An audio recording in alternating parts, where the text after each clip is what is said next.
नाजरीन, आज की वीडियो में हम बात करेंगे कि किस तरह एक नई नवेली दुल्हन के शौहर ने इसको गैरत के नाम पर मौत के घाट उतार दिया। उसको ये शक कैसे हुआ और क्यों हुआ और ये वाकया कहाँ का है, इस पर डिटेल से बात करते हैं। लेकिन उससे पहले अगर आप हमारे चैनल पर नए हैं तो हमारे चैनल को सब्सक्राइब कर लें और साथ मौजूद बेल आइकॉन को प्रेस कर दें। वीडियो को लाइक करें और अपने दोस्तों के साथ शेयर करें। ना जमीन फटी ना आसमान टूटा, इस पोस्ट को आग की तरह फैला दो। हर ग्रुप में पोस्ट होनी चाहिए, फर्ज समझकर शेयर करें। जज़ाकल्लाह। शहदाद कोट शहर में गैरत के नाम पे कत्ल होने वाली बच्ची का कसूर क्या है? इसके वालिदैन का कसूर है या इसके शौहर का, या फिर आज की रियासत मदीना के हुक्मरानों का? आखिर कब तक फूल जैसी बेटियां गैरत के नाम पर कत्ल करते रहेंगे? शादी की पहली रात एक शक्की वहशी शौहर के हाथों एक लड़की का कत्ल, शादी की नई जिंदगी मौत में तब्दील। क्या गुजरी होगी उन वालिदैन पर जिन्होंने अपनी फूल जैसी बच्ची की नई जिंदगी के लिए कितने अच्छे ख्वाब देखे होंगे। शादी की रात कुंवारी ना होने का शक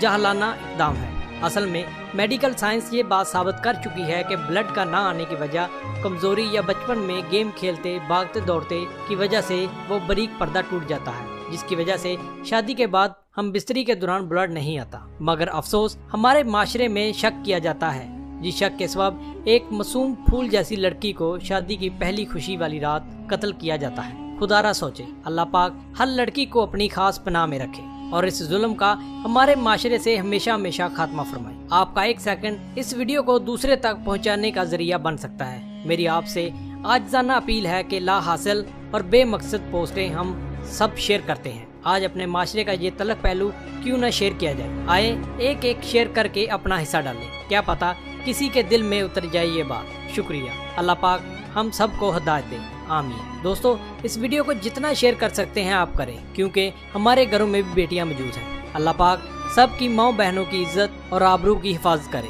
आमीन। अगर आपको वीडियो अच्छी लगी हो तो इसको शेयर लाजमी करें, ये आपका फरीजा बनता है। वीडियो को लाइक करें और कमेंट में अपनी राय का इज़हार जरूर करें। अल्लाह हाफिज़।